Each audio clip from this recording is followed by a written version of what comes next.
नमस्कार दोस्तों, आप सभी का स्वागत है target classes with Hari sir में। इस वीडियो में हम बाल विकास एवं शिक्षा शास्त्र से संबंधित कुछ अति महत्वपूर्ण प्रश्न डिस्कस करेंगे जो आगामी सीटेट की परीक्षा के लिए बहुत उपयोगी होंगे। और जो लोग हमारे चैनल पर नए हैं वो चैनल को सब्सक्राइब करके बेल आइकन को प्रेस कर दें जिससे किसी भी नए वीडियो का नोटिफिकेशन आप तक समय से पहुंच सके। देखते हैं आज का फर्स्ट क्वेश्चन दिया हुआ है, बच्चे की जिज्ञासा शांत करनी चाहिए।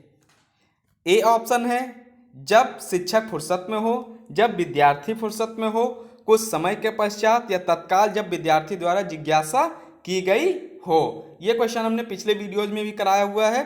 तो बच्चे की जिज्ञासा कब शांत करनी चाहिए? तत्काल जब विद्यार्थी के द्वारा जिज्ञासा की गई हो, उसी टाइम उसको शांत करना चाहिए। नेक्स्ट क्वेश्चन देखते हैं, क्वेश्चन नंबर 2। बच्चों को सीखने सिखाने की प्रक्रिया के दौरान वे उस कार्य को किस प्रकार से कर रहे हैं इनकी जानकारी उन्हें, यानी बच्चे कोई कार्य कर रहे हैं उसके दौरान अगर आप कोई जानकारी उन्हें देना चाहते हो तो क्या करना चाहिए? ए ऑप्शन दिया हुआ है कार्य समाप्त होने के पश्चात दी जानी चाहिए, कार्य करते समय सतत रूप से दी जानी चाहिए। सी ऑप्शन दिया हुआ है कार्य के बीच में एक बार दी जानी चाहिए। और डी ऑप्शन है इनकी कोई आवश्यकता नहीं है।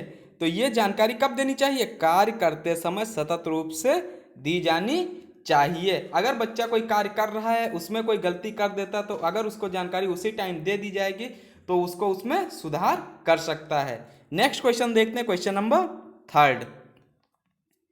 सीखने की तत्परता की ओर संकेत करते हैं, यानी सीखने की तत्परता किस ओर संकेत करती है? थार्नडाइक का तत्परता का नियम, शिक्षार्थियों का सामान्य योग्यता स्तर, सीखने के कार्य की प्रकृति को संतुष्ट करने, और सीखने के सातत्यक में शिक्षार्थियों का वर्तमान संज्ञानात्मक स्तर। तो इसका राइट आंसर होगा सीखने के सत्यातक में शिक्षार्थियों का वर्तमान संज्ञानात्मक स्तर। इसके बारे में कुछ डिटेल देख लेते हैं। सीखने की तत्परता सीखने के सातत्यक में शिक्षार्थियों को वर्तमान संज्ञानात्मक स्तर की ओर संकेत करती है, यानी बालकों को शिक्षा प्रदान करने से पूर्व ऐसी परिस्थितियां उत्पन्न करनी चाहिए कि बालक में नवीन ज्ञान को अर्जित करने के लिए रुचि, जिज्ञासा व इच्छा जागृत हो सके तथा वे नवीन ज्ञान की खोज के लिए तत्पर हो जाएं। नेक्स्ट क्वेश्चन देखते हैं, क्वेश्चन नंबर 4। योग्यता व योग्यता समूहीकरण के परिप्रेक्ष्य में निम्न में से कौन सा कथन सत्य है? इसके 4 ऑप्शन दिए हुए हैं। ए ऑप्शन है छात्र असहिष्णु होते हैं वह भेदों को स्वीकार नहीं करते। विभिन्न योग्यता वाले समूहों को ग्रहण करने के लिए अध्यापकों बहुस्तरीय शिक्षण को अपनाना चाहिए। विद्यार्थी सम समूहों में बेहतर सीखते हैं। अबाध व प्रभावी शिक्षण हेतु कक्षा को समरूपी होना चाहिए। तो इसका राइट आंसर होगा विभिन्न योग्यता वाले समूहों को ग्रहण करने के लिए अध्यापकों को बहुस्तरीय शिक्षण को अपनाना चाहिए। यानी समूह में अगर भिन्न भिन्न तरीके के बच्चे हैं, यानी भिन्न भिन्न बुद्धि के बच्चे हैं, तो उनको बहुत से स्तरों से समझाना चाहिए, यानी विभिन्न टीचिंग मेथड्स का यूज करना चाहिए। नेक्स्ट क्वेश्चन देखते हैं, क्वेश्चन नंबर 5। निम्नलिखित में से अंतःविषयी अनुदेशन का सर्वोत्कृष्ट लाभ यह है कि विद्यार्थियों को सीखे गए ज्ञान को बहु संदर्भों में अनुप्रयोग करने और सामान्यीकृत करने के अवसर दिए जाने चाहिए। नेक्स्ट ऑप्शन दिए हुए प्रकरणों की विविधता जिन्हें परंपरागत पाठचर्या से संबंधित किए जाने की आवश्यकता है, ये शिक्षकों के अभिभूत होने की कम संभावना होती है। सी ऑप्शन दिया हुआ है विद्यार्थियों में विभिन्न विषय क्षेत्रों के विशेष प्रकरणों के प्रति नापसंदगी विकसित होने की कम संभावना होती है। पाठ योजना बनाने और गतिविधियों में शिक्षकों को अधिक लचीलेपन की अनुमति देनी चाहिए, अनुमति होनी चाहिए। तो नेगेटिव क्वेश्चंस को हमको सबसे पहले हटाना है। तो ये नेगेटिव है, यहाँ से कम संभावना होनी चाहिए, ये भी क्या है? नेगेटिव है। ऑप्शंस बचे हमारे पास में 2। तो क्वेश्चन एक बार रिपीट करते हैं। निम्नलिखित में से अंतःविषयी अनुदेशन का सर्वोत्कृष्ट लाभ है, यानी अंतःविषयी अनुदेशन का सबसे अच्छा लाभ क्या है? विद्यार्थियों को सीखे गए ज्ञान को बहु संदर्भों में अनुप्रयोग करने और सामान्यीकृत करने के अवसर दिए जाते हैं, यानी विद्यार्थियों को अवसर दिए जाने चाहिए। इसका राइट आंसर होगा option number A. Next question देखते हैं, क्वेश्चन नंबर 6। जब बच्चा कार्य करते हुए ऊबने लगता है तो यह इस बात का संकेत है कि बच्चे को अनुशासित करने की जरूरत है, संभवतः कार्य यांत्रिक रूप से बार बार हो रहा है, बच्चा बुद्धिमान नहीं है, बच्चे में सीखने की योग्यता नहीं है। इस क्वेश्चन को ध्यान दीजिएगा। जब बच्चा कार्य करते हुए ऊबने लगता है तो यह किस बात की ओर संकेत करता है कि बच्चों को अनुशासित करने की जरूरत है। ये नेगेटिव शो कर रहा है आंसर, तो इसको कट कर देते हैं। संभवतः कार्य यांत्रिक रूप से बार बार हो रहा है, यानी उस वही कार्य अगर कोई टीचर है उसी चीज को बार बार रिपीट करता है तो बच्चे क्या होते हैं, ऊबने लगते हैं। तो इसका राइट आंसर होगा यहाँ पे संभवतः कार्य यांत्रिक रूप से बार बार हो रहा है। बच्चा बुद्धिमान नहीं है तो ये नेगेटिव हो जाता है, प्रत्येक बच्चा बुद्धिमान होता है। बच्चे में सीखने की योग्यता नहीं है, ये भी नेगेटिव हो जाता है क्योंकि प्रत्येक बच्चे के अंदर सीखने की क्षमताएं होती हैं। नेक्स्ट क्वेश्चन देखते हैं, क्वेश्चन नंबर 7। जब बच्चा फेल होता है तो इसका तात्पर्य है कि ए ऑप्शन दिया हुआ है, बच्चा पढ़ाई के लिए योग्य नहीं है, बच्चे ने उत्तरों को सही तरीके से याद नहीं किया है, बच्चे को प्राइवेट ट्यूशन लेनी चाहिए थी, व्यवस्था फेल हुई है। ये भी क्वेश्चन मोस्ट इंपॉर्टेंट क्वेश्चन है। तो जब बच्चा फेल होता है तब क्या होता है, व्यवस्था फेल हुई है, इसका राइट आंसर होगा। क्योंकि इसमें बच्चा पढ़ाई के योग्य नहीं है, ये नेगेटिव हो गया। बच्चे ने उत्तरों को सही तरीके से याद नहीं किया है, याद करने या रटने पे हमको जोर देना नहीं है। बच्चे को प्राइवेट ट्यूशन लेनी चाहिए थी, ये भी प्राइवेट ट्यूशन से कोई लेना देना ही नहीं है जब बच्चा फेल होता है। तो इससे कुछ इसकी डिटेल देख लेते हैं क्या होती है। बाल केंद्रित शिक्षा में शिक्षण की सारी गतिविधियां बालक को ध्यान में रखकर संचालित की जाती हैं, यानी चाइल्ड सेंट्रेड एजुकेशन जो होती है उसमें सारी गतिविधियां हमको बच्चों के हिसाब से ही करनी चाहिए, क्योंकि बच्चा ही हमारे लिए सब कुछ होता है। इसीलिए यदि बालक फेल होता है तो इसका अर्थ है कि व्यवस्था फेल हो गई है, उसमें हमको सुधार करने की आवश्यकता है। नेक्स्ट क्वेश्चन देखते हैं, क्वेश्चन नंबर 8। दिए गए वाक्य को पूरा करने के लिए निम्नलिखित में से कौन सा युग्म सर्वाधिक उचित विकल्प होगा। जब बच्चे उन गतिविधियों में शामिल होते हैं जो यहाँ पे डैश दिया होती है तब वे जल्दी करते हैं। कक्षा कक्ष में उपयोगी विस्मरण, केवल उनके कक्षा कार्य से संबंधित प्रत्यास्मरण, सांस्कृतिक रूप से निष्पक्षीय स्मरण, या वास्तविक जीवन में उपयोगी या सीखा। तो इसका राइट आंसर होगा जब बच्चे उन गतिविधियों में शामिल होते हैं जो वास्तविक जीवन में उपयोगी होती हैं तब वे जल्दी सीखा करते हैं। बच्चे उन्हीं गतिविधियों में शामिल होते हैं जो वास्तविक जीवन में क्या होती हैं, उपयोगी होती हैं, और उन्हीं को देखकर वो जल्दी उसको सीख सकते हैं। इसका राइट आंसर होगा option number D. Next question देखते हैं, क्वेश्चन नंबर 9। बहुत आसान क्वेश्चन और बहुत से लोगों से गलत हो सकता है ये क्वेश्चन। नर्सरी कक्षा में शुरुआत करने के लिए कौन सी विषय वस्तु सबसे अच्छी है। ये DSSB PRT में आया हुआ क्वेश्चन है। मेरा प्रिय मित्र, यहाँ पे मित्र कर लीजिएगा, मेरा प्रिय मित्र, मेरा पड़ोस, मेरा परिवार, और डी ऑप्शन दिया हुआ है मेरा विद्यालय। तो नर्सरी कक्षा में शुरुआत करने के लिए कौन सी विषय वस्तु सबसे अच्छी होती है, मेरा परिवार। मेरा परिवार क्यों, क्योंकि नर्सरी कक्षा के बच्चे सामान्यतः शैशवावस्था में होते हैं।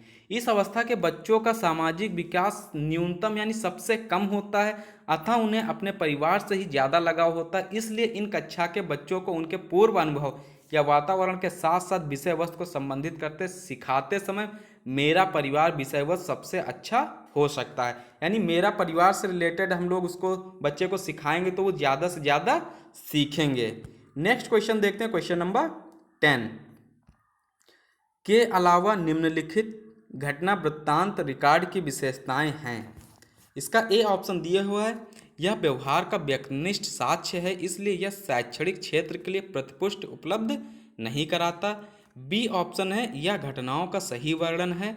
सी ऑप्शन है, यह बच्चे के व्यक्तिगत विकास अथवा सामाजिक अंतःक्रियाओं को वर्णित करता है। और डी ऑप्शन दिया हुआ, यह पर्याप्त विस्तार से पूर्ण तथ्यात्मक प्रतिवेदन है। तो इसका राइट आंसर होगा, यह व्यवहार का व्यक्तिनिष्ठ साक्ष्य है, इसलिए यह शैक्षणिक क्षेत्र के लिए प्रतिपुष्टि उपलब्ध नहीं कराता। इससे रिलेटेड कुछ डिटेल देख लेते हैं। विद्यालयों में विद्यार्थियों का व्यक्तिगत रिकॉर्ड रखा जाता है, यानी विद्यालयों में क्या होता है, विद्यार्थियों का रिकॉर्ड रखा जाता है। यह बालक विशेष से संबंधित सभी सूचनाओं घटनाओं का संकलन होता है जो उनकी शैक्षणिक प्रतिपुष्टि, व्यक्तिगत विकास अथवा सामाजिक विकास में उनकी भूमिका आदि को व्यवहारत करने में मदद करता है। नेक्स्ट क्वेश्चन देखते हैं, क्वेश्चन नंबर 11। बच्चा किस प्रकार सीखता है? पुस्तकें पढ़कर, परिचर्चा द्वारा, प्रश्न पूछकर या कई प्रकार से। तो बच्चा किस प्रकार सीखता है? तो बच्चा पुस्तकें पढ़कर, परिचर्चा द्वारा, प्रश्न पूछकर, यानी सभी तरीके से सीख सकता है। इसका राइट आंसर होगा option number D. Question number देखते हैं 12। क्रियात्मक अनुसंधान के संबंध में निम्न में से कौन सा कथन सही नहीं है? यह ध्यान रखिएगा गया, यहाँ पे सही नहीं है लिखा हुआ है।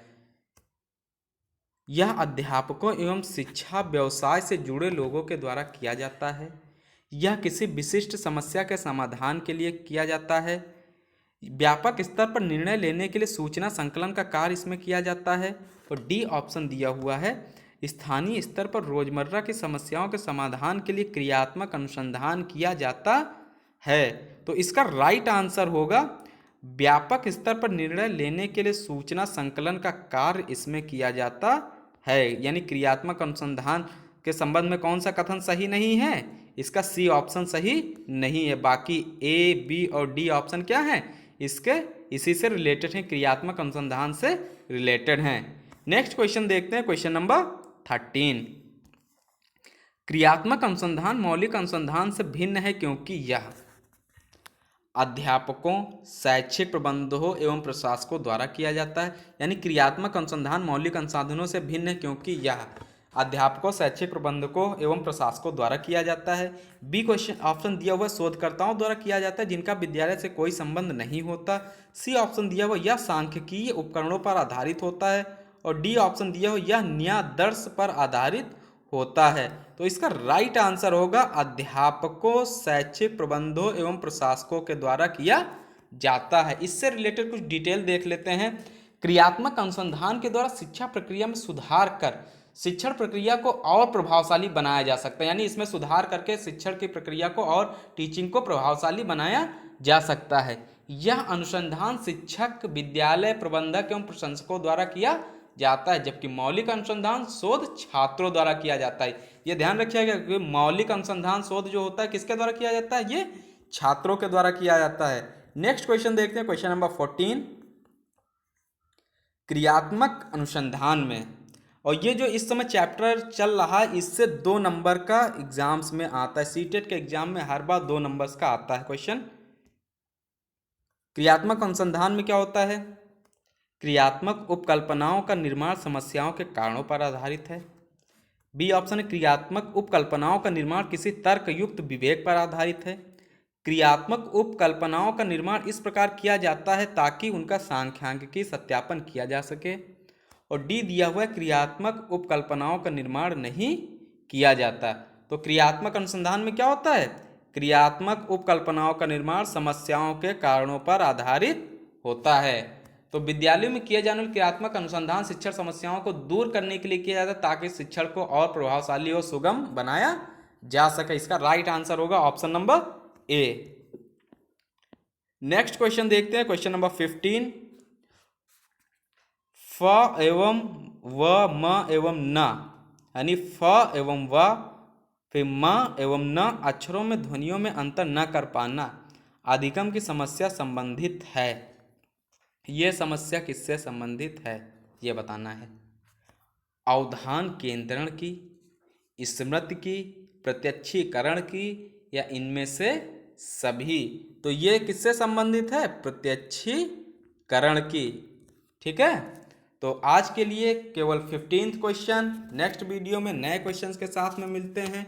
और ये जो प्रेजेंट टाइम में आप लोग को चैप्टर पढ़ाया जा रहा है ये है बालकों का सोचना और सीखना तथा विद्यालय प्रदर्शन में असफलता। इससे 2 नंबर का आपके पेपर में हर बार सीटेट के पेपर में आता है, तो इसलिए इसको अच्छे से पढ़िएगा। नेक्स्ट वीडियो में मिलते हैं नए क्वेश्चंस के साथ में, तब तक के लिए नमस्कार।